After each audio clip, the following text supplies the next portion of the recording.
5 modus korupsi paling terancam oleh gebrakan Purbaya. Menku baru yang bikin tikus kantor gelisah. Begitu Purbaya Yudisadewa duduk di kursi Menteri Keuangan, suasana di gedung pajak dan bea cukai langsung berubah.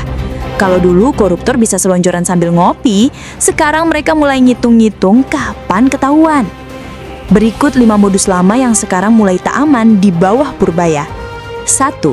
Main angka di pajak. Manipulasi data wajib pajak. Dulu, data penghasilan dan laporan pajak bisa diubah-ubah asal ada pelicin. Sekarang gimana? Purbaya mengintegrasikan sistem pajak alias Cortex dengan Big Data nasional. Artinya, data pajak akan nyambung ke data kepemilikan aset, rekening, hingga kendaraan. Satu angka beda, sistem langsung curiga. Saya ingin sistem yang membuat orang tidak bisa bohong, katanya waktu peluncuran audit digital. Modus markup atau markdown pajak? Tamat. 2. Main impor di bea cukai. Uang lolos, barang loncang. Selama ini, pelabuhan dan bandara adalah surga bagi permainan bea masuk. Barang diklaim murah padahal mahal. Dokumen disulap agar pajak kecil. Dan pungli jadi rahasia umum. Sekarang, Purbaya perintahkan pengawasan digital dan audit acak langsung dari pusat.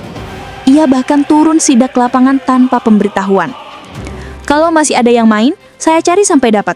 Ujarnya, katanya sambil nyengir tapi menusuk. Modus main kontainer bakal hidup dalam ketakutan. 3. Proyek rasa pribadi. Pengadaan barang dan jasa. Kemenq jadi jantung anggaran negara. Jadi, siapapun yang main proyek harus lewat sistem keuangan mereka. Sekarang, Purbaya memerintahkan evaluasi kontrak proyek dan laporan pertanggungjawaban keuangan daerah. Ia juga kerjasama dengan BPK dan KPK untuk audit paralel. Jadi, modus klasik kayak markup dana proyek, kuitansi palsu, atau proyek fiktif mulai kepepet. Yang biasa main kertas, siap-siap kena scanner. 4. Main transfer. Dana siluman di rekening pejabat.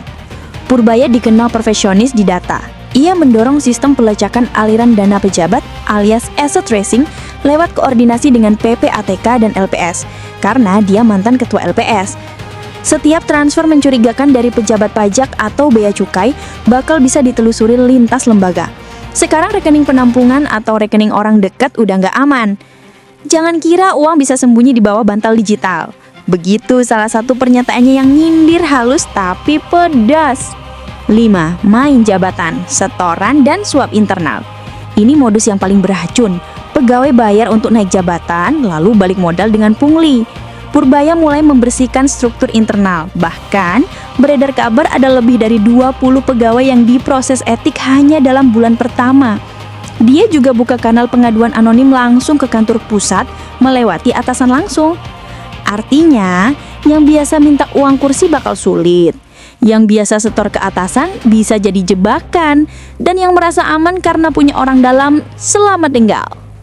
Kesimpulan, era baru, korupsi gak bisa santai lagi. Purbaya datang bukan dengan jargon, tapi dengan sistem dan data. Dia ngerti cara kerja mesin keuangan dari sisi insinyur, dan ngerti perilaku manusia dari sisi ekonom.